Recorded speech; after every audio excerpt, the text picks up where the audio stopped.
Muito bem, meus amigos, estamos de volta para mais um Estantecast, o podcast do Estante de Cinema. Muito obrigado pela sua companhia virtual, espero que vocês estejam realmente gostando. Vamos aí então para mais um cast especial aí. Hoje é dia 27 de julho e no dia de ontem teria sido o aniversário de 92 anos de Stanley Kubrick, cara. Então estou realmente fazendo esse podcast aí comemorativo, mais ou menos como eu fiz a matéria em junho do ano passado, tá?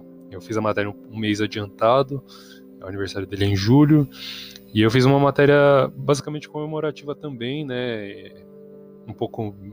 Exatamente um mês antes do aniversário do Stanley, e eu quis basicamente expor aquilo que eu sentia a respeito do trabalho dele. Ele, por ser o diretor de cinema que eu mais admiro de todos os tempos, mesmo a filmografia dele sendo bem enxugada. É o diretor que eu mais admiro de todos os tempos, já assisti praticamente todos os filmes dele, faltam dois, né? Falta o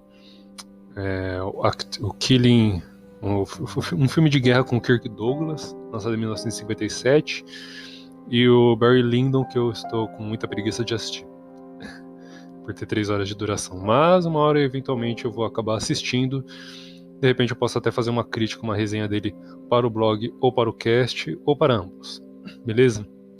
Então é isso, a temática do cast de hoje é esta. Vamos falar um pouquinho sobre Stanley Kubrick, ele que veio a falecer em 1999, né, quando tinha apenas 70 anos, morreu bastante jovem já, né, mesmo na terceira idade ele morreu ainda bastante novo. Pouco tempo depois de ter estreado o último filme que ele escreveu e dirigiu, que foi o De Olhos Bem Fechados, né, o Eyes Wide Shut, com Nicole Kidman e Tom Cruise, né, o casal 20 da época. Enfim, o último filme dele foi este. Ele também produziu, apesar de ele ter produzido AI, né, o Inteligência Artificial, o último filme que ele efetivamente dirigiu e escreveu foi o De Olhos Bem Fechados. Aí foi um trabalho magnífico também. Ontem no Instagram do Estante eu fiz a publicação, né, especial ali, com os 3 filmes que eu mais gosto do diretor. Eu gosto de todos, né, não tem um filme ruim dele, gosto de todos, mas selecionei apenas 3. E igual eu falei, a filmografia dele é bastante enxugada, então selecionei realmente só 3 mesmo, para não ficar... Se eu selecionasse mais, eu ia basicamente quase fazer a filmografia, pelo menos quase metade dela, então não ia ser tão interessante assim. Falar de alguns ao invés de falar de todos logo de uma vez, né? Vou falar um pouquinho de quase todos aqui agora no cast. Eu iniciava a matéria falando assim: preciso falar sobre Stanley Kubrick. Realmente, o sentimento da época era de expressar o que eu estava sentindo a respeito, né, do trabalho do diretor, e que é muito difícil de colocar em palavras, porque todos os filmes dele têm uma estranheza natural.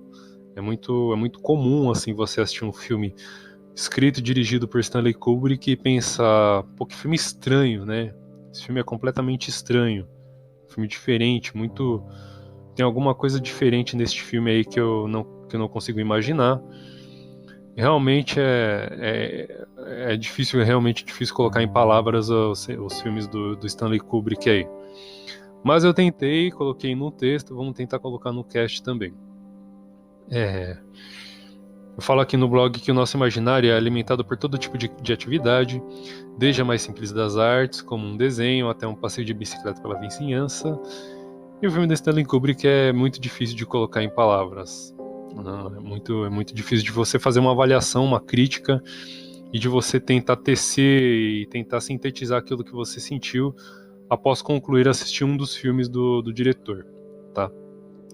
O garoto Kubrick era considerado inteligente, mesmo sem ter o devido interesse na escola. Ele obtinha várias notas ruins na escola, né? Mas seu pai percebeu que ele tinha um viés artístico muito forte. Então, o Sr. Jacob Kubrick deu um presente pro Stanley, que foi o principal presente que ele poderia ter recebido, que foi uma máquina de fotografia, né? E de passo em passo ele acabou tomando gosto pela atividade. Um tempo depois, essa brincadeira que o Stanley começou, ela acabou virando uma profissão. Ele começou a fotografar para a revista Look, né? E pouco tempo depois desse trabalho na revista Look, ele vinha começar a filmar seus primeiros curta-metragens, como um documentário chamado O Dia da Luta, né, que conta a história de um lutador de boxe. E a partir daí o cinema já estava entrando aí nas veias do jovem Stanley, e ele veio acabar aí fazendo seus longa-metragens e até o Paths of Glory, o filme de guerra que eu tinha esquecido o nome um pouquinho atrás. Este filme aí, o primeiro grande filme do Stanley foi o Paths of Glory com o Kirk Douglas, uma parceria ali com o grande astro do cinema na época, né, o grande ator ali. A matéria também traz uma pergunta assim que eu falo: o que me fez gostar de Stanley Kubrick? Né? Se eu me pergunto toda vez que eu penso nos filmes do diretor. Eu já maratonei cada um deles pelo menos uma vez. E eu nunca fico satisfeito, igual menciono aqui, eu nunca fico satisfeito apenas com uma assistida. Você assistir um filme do Stanley Kubrick pedir para... como se fosse pedir um quebra-cabeça, sabe? Um puzzle muito grande ali, e é um olhar crítico e satírico e talvez de desconstrução do ser humano, né? Nas relações humanas ali. E quando você assiste uma vez, você assiste um filme. Quando você assiste de novo, você acaba adotando um outro olhar. Então é muito bom assistir os filmes do Stanley Kubrick mais de uma vez. Eu naturalmente já gosto de repetir filmes. Então Stanley Kubrick é uma boa pedida de filme, de tipo de filme, de diretor, para se repetir os filmes. Eu lembro de ter visto o início de Nascido para Matar, né, o Full Metal Jacket. Eu achei tudo muito diferente de tudo que eu já tinha assistido, porque é um filme de guerra que não tem grandes cenas de guerra, né, não tem grandes cenas de combate, melhor dizendo, mas a guerra está ali. E o conflito, né, propriamente dito, não é só das nações, né, como o Full Metal Jacket, que é ambientado na Guerra do Vietnã. Ele não aborda este conflito, Estados Unidos e Vietnã e comunismo. Ele aborda o conflito humano mesmo, né? O Stanley era um grande observador ali do ser humano, era um provocador, é um cara que sabia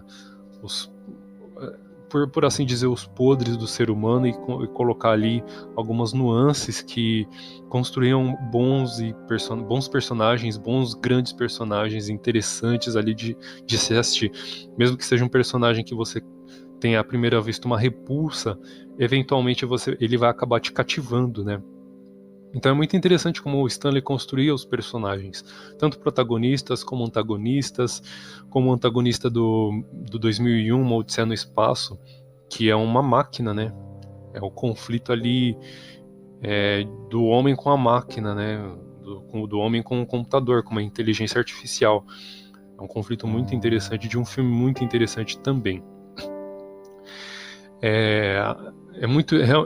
Eu menciono aqui também na matéria que é muito difícil de acostumar os olhos ao bizarro do que o Stanley introduzia nos seus filmes. E realmente, ele quebrou vários paradigmas, ele soube se reinventar e fazer vários tipos de fazer filmes de vários gêneros, de diferentes gêneros, né? Ele fez filmes de guerra, filmes de humor negro, filmes de drama, suspense, suspense erótico, como o Eyes Wide Shut. Ele fez filmes de terror também, então soube trabalhar com vários astros ali, né? Jack Nicholson, Stanley Kirk Douglas, que eu tinha mencionado no começo, Tom Cruise, Nicole Kidman. Ele trabalhou com diferentes linhas de artistas, né? Muito interessante como ele soube se reinventar ao longo dos anos. Então, seu filme dos anos 50, que é o Paths of Glory, os filmes dos anos 60, como Spartacus, Lolita, como é que era o outro, Doutor Fantástico, do próprio 2001, a década de 70 com Laranja Mecânica, Barry Lyndon, década de 80 com O Iluminado e Nascido para Matar, e até o derradeiro filme de Olhos Bem Fechados. Você tem aí uma variação muito grande de gêneros, de artistas, mas a abordagem ela adota um padrão, que é a de desconstruir e polemizar o ser humano, não sei, o sentimento humano, talvez, né? Não sei se polemizar é a palavra certa ali.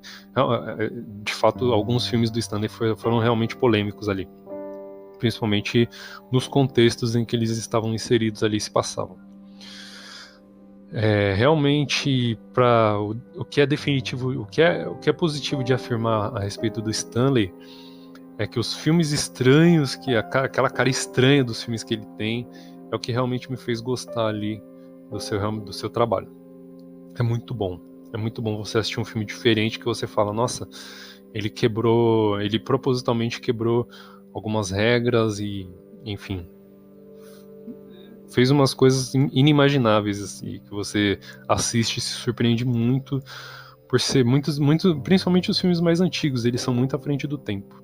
Eles têm a contextualização era da época, mas eles eram um filme muito à frente do tempo, assim, que talvez um outro diretor não fizesse daquela maneira.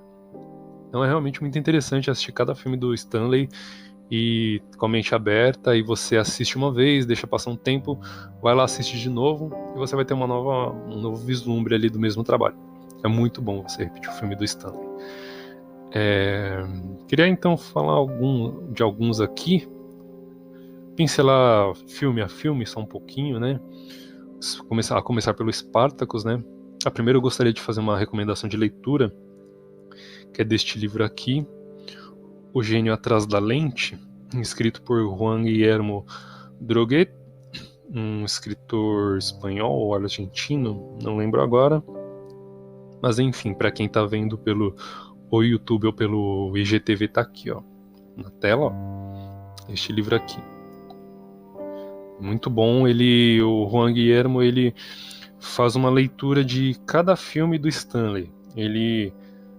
Resumidamente, ele escreve sobre todos os filmes do Stanley, ele menciona diálogos específicos e que você consegue adotar uma compreensão, ele tenta compreender o pensamento do Stanley a partir da perspectiva de alguém de fora. É um livro realmente muito bom para quem gosta do diretor, quer conhecer ali um novo vislumbre do trabalho dele. Tá. Começar aqui pelo Spartacus, né? É um épico de 3 horas de duração e a sinopse dele é o seguinte: a sinopse que eu tirei da internet. O rebelde Spartacus, nascido e criado escravo, é vendido para o treinador gladiador Batiatus. Depois de semanas sendo treinado para matar na arena, Spartacus se rebela contra seus donos e lidera outros escravos em uma rebelião. À medida que os rebeldes vão de cidade em cidade, os seus números aumentam conforme os escravos fugidos se juntam a eles. Sob a liderança de Spartacus, eles vão a caminho do sul da Itália, onde eles podem atravessar o mar e voltar para suas casas. É um épico igual eu falei, de 3 horas de duração. É um filme muito... não é fácil de digerir porque é muito longo, mas tem Kirk Douglas, cara. Imagina a sua parceria, né? O monstro Kirk Douglas e o monstro Stanley Kubrick, é uma dupla ali imbatível, cara. Uma história ambientada na Grécia Antiga ali. Grécia Antiga não, na Roma Antiga, com gladiadores e tal. Enfim, é um filme realmente muito bom de assistir e recomendo para quem ainda não assistiu. Lolita, que é o segundo da lista, que é um filme polêmico e de linguagem implícita. O pessoal tem a vizinhança fazendo a gritaria aí, desculpa aí, barulho. Com a sinopse é o seguinte: Humbert é um professor europeu que se muda para um subúrbio americano e aluga um quarto da solitária viúva Charlotte Hayes. Humbert se casa com Charlotte, mas é obcecado por sua filha adolescente, a graciosa Lolita. Após a morte súbita de Charlotte, Humbert passa a acreditar que tem Lolita só para si. Tem uma passagem que eu gostaria de fazer aqui, que tá inserida no livro, que é uma fala do próprio Stanley, acompanha. Tenho a impressão de que, abre aspas, tenho a impressão de que o filme não consegue captar a magia do livro de Nabokov, ou seja, seu estilo. Lolita é um dos exemplos mais claros de que há grandes livros que simplesmente não podem converter-se em grandes filmes. Fecha aspas, palavras aí do próprio Stanley Kubrick. Esse filme ele é um dos mais... Ele é bem avaliado, mas de todos os filmes do Stanley, ele é um dos que mais recebeu críticas aí justamente por ter ido muito, muito ao contrário do que o livro estava indo, né? Então, esse filme tem A primeira polêmica a respeito deste filme é esta.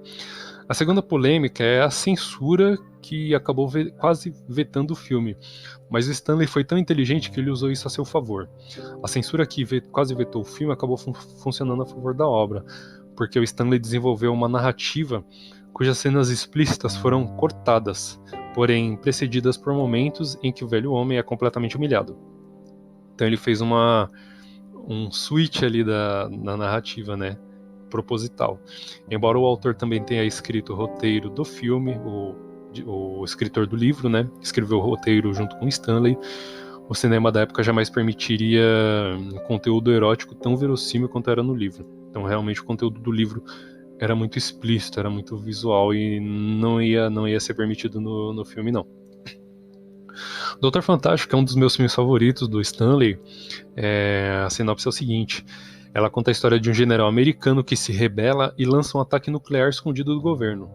O presidente norte-americano, junto de um diplomata russo e oficiais das Forças Armadas, se mobilizam para tentar solucionar o problema, ao passo que trocam farpas e provocações. Então é um filme muito sarcástico, né, de humor negro, e é um filme com um humor muito caricato, né? Ele satiriza várias coisas da população norte-americana. Ele também, apesar da temática ser um filme de guerra, né, um filme ambientado ali na Guerra Fria, ele é polêmico porque ele conclui basicamente com a destruição global. Simples assim, é um filme que termina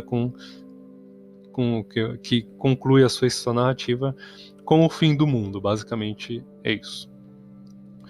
2001 é um filme mais não conceitual. Conceitual, eu diria que O Farol é conceitual, né? The Lighthouse. Mas 2001 é um filme muito difícil de digerir. Talvez tão difícil quanto The Lighthouse, o exemplo que eu dei agora.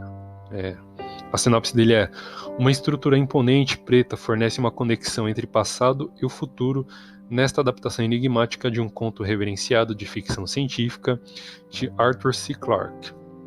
Quando o Dr. Dave Bowman e outros astronautas são enviados para uma misteriosa missão, os chips de seus computadores começam a mostrar um comportamento estranho, levando a um tenso confronto entre homem e máquina que resulta em uma viagem alucinante no espaço e no tempo. É um filme que ele tem, eu diria que 4 atos, né, conforme a divisão dele. Ele tem quatro atos. Ele tem, não mencionando especificamente a estrutura clássica aristotélica, talvez seja, faz tempo que eu assisti, mas é um filme que tem 4 atos. Ele tem uma abertura e outros 3 segmentos aí, um filme muito bom. Laranja Mecânica, ele é um filme lançado em 1971, ele tem a temática futurista e ele lida com a mente humana também. A sinopse dele é o seguinte: o jovem Alex passa as noites com uma gangue de amigos briguentos depois que é preso. O jovem Alex passa as noites com uma gangue de amigos briguentos e depois que é preso se submete a uma temática de modificação de comportamento para poder ganhar sua liberdade. O próximo na lista seria Barry Lyndon, mas eu vou pular porque eu não assisti. Vamos para O Iluminado, Nascido para Matar, e concluir com De Olhos Bem Fechados. O Iluminado é um filme lançado em 1980, ele é uma adaptação de livro de Stephen King, e ele conta a história de um escritor fracassado que tenta um trabalho temporário. Esse trabalho seria zelar por um hotel que fecha durante o inverno, deixando o escritor e a família completamente isolados por alguns meses, até ocorrer o degelo do trajeto, para eles poderem voltar. O problema é que o escritor acaba descobrindo uma antiga existência que ainda habita o assombrado lugar. Aquela mansão ela tem um grande problema, uma grande questão, que este escritor aí fracassado acaba descobrindo. E eles descobrem também que tem muita relação. É um filme muito bom. Ele recebeu uma sequência no ano passado chamado Doutor Sono, com Ewan McGregor, né, o Obi-Wan da segunda trilogia de Star Wars. São 2 filmes muito bons também. A sequência é realmente muito boa. E o próprio autor, o Stephen King, ele diz até que gostou um pouco mais da sequência do que do filme original. Ele faz umas críticas aí à adaptação do Stanley.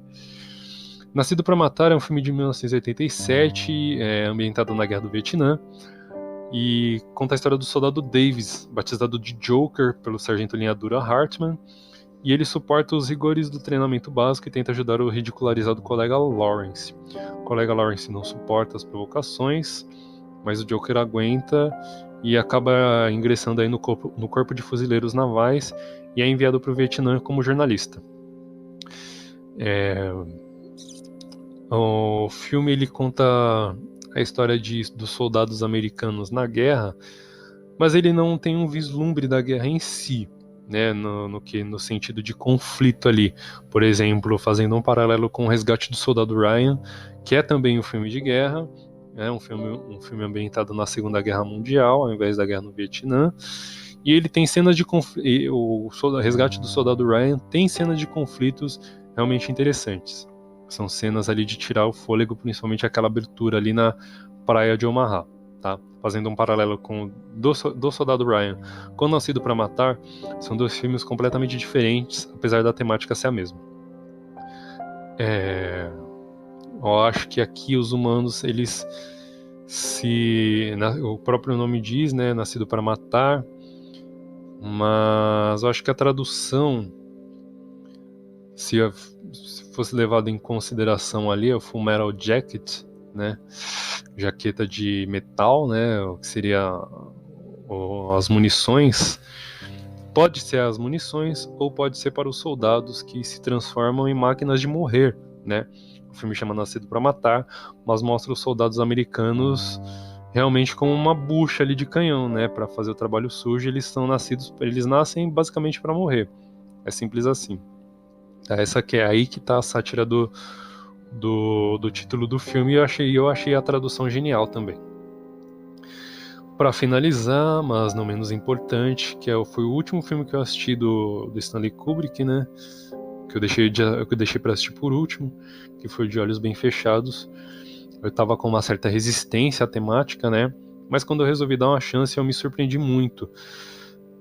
Muito em função da sua temática, né? Ele é um suspense com subgênero erótico ali, não sei se pode chamar de suspense erótico, né? Mas ele tem uma linguagem muito rica na sua composição. Ele tem cenas de plano sequência, ele tem uma trilha sonora, ele tem figurinos muito ricos. Então ele é um filme muito bonito, muito rico de se assistir. Ele tem uma trama bem bizarra também. Ele diz assim: quando Alice admite ter fantasias sexuais com um homem que conheceu ao acaso, seu marido, o médico Bill Hartford, fica obcecado com a ideia. Ele descobre um grupo sexual secreto e comparece a um dos encontros, mas percebe que se envolveu mais do que deveria. É basicamente isso. O filme tem uma relação de marido e mulher. Ambos ficam na dúvida, né? Não chega a ser uma dúvida de se a Capitu traiu ou não traiu, mas ambos constroem uma relação de dúvida muito grande. Então eles ficam naquela, traiu ou não traiu, aconteceu ou não aconteceu, e o Bill acaba levando isso para outros níveis, né? Esta relação. Então é um filme que constrói não sei se constrói os personagens muito bem, mas eles estabelecem uma família bem tradicional ali, um casal com 2 filhas, e enfim, eles têm uma relação estremecida, e eles passam por essa, assim, de aquele silêncio, da pessoa como que a pessoa está querendo perguntar, né? A pessoa está querendo fazer uma pergunta, mas ela fica em silêncio, e fica aquele silêncio incômodo entre os dois ali, aquela relação de marido e mulher um tanto esquisita, né? É um filme muito bom de assistir, é um drama, um suspense ali muito, muito bom, com cenas, com uma estética, com uma coisa virtual ali muito bonita de ser assistida. Realmente recomendo. Foi muito bom de se assistir. O último trabalho efetivo do Stanley, aí no Inteligência Artificial não entra muito na conta, porque ele teve muito do trabalho do Steven Spielberg depois, né? Mas enfim, é isso basicamente. Acho que esse cast já rendeu bastante. Obrigado pela companhia virtual mais uma vez. Obrigado por você que está acompanhando o Estantecast, está dando aquela força. Compartilha com os amigos, mostra para os amigos aí, me segue nas redes sociais aí, Twitter, Instagram, Filmou e Letterboxd, @estante de cinema em todas elas. Acesse o blog também, estantedecinema.blogspot.com. Vamos indo. Talvez eu vou adotar esta nova linguagem aí pro cast, né, levar ele pro IGTV também, não só no Spotify, mas também tá aí disponível em todas as mídias aí de podcast que você queira pesquisar, beleza? Obrigado mais uma vez pela companhia virtual, espero que vocês tenham gostado e até o próximo.